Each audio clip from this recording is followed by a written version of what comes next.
Welcome back everybody to a new video. We're here with the 2020 Explorer, whatever, it doesn't matter, it's the same shit. We are doing the rear differential fluid. Pretty easy. We're going to swap it out, put some nice AMS oil in it, and I'm going to show you how to do it step by step.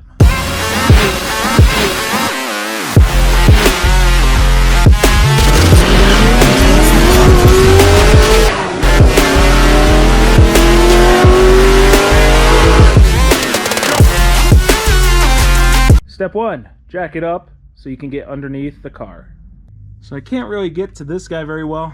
I can get the ratchet in and get about a half a turn, which loosened it up. But if I go any farther, I can't get the actual wrench out. So I did the half turn, I got the wrench out. Now I'm gonna use vice grips and pull it out that way. I thought I could take these two bolts out and the diff would tilt down. That ain't happening. So I don't really want to make this an 8-hour job, so that's what we're gonna do. In the future we can just get a new plug if we have to for $2-3, whatever it is, and the drain plug we can get to perfectly. So we're gonna drain the fluid right now. Get yourself a drain pan, a ratchet. You put the ratchet in the plug, take the plug out, and you're just gonna drain it into your drain pan, let it stop dripping, and then we'll put this back in. So here's the plug, the drain plug. There's a magnet in here which has a bunch of crap.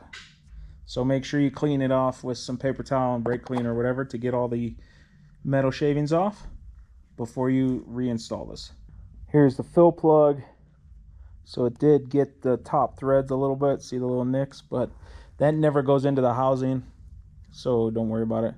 But see, even this is the fill plug at the top and it still has metal shavings on it. So we're going to clean that so it looks like that.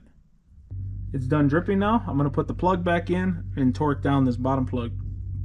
You grab one of these PP pumps from the AutoZone, O'Reilly's, whatever. This screws into a quart jug and then you just squeeze it and it goes through into the diff. Once you fill it up with 3.8 pints, which is almost 2 quarts of fluid, you start it by hand, use the vice grips a little bit, and then you can finally get your wrench in to spin it, and then you take some brake cleaner and just clean off all the extra crap and let it dry.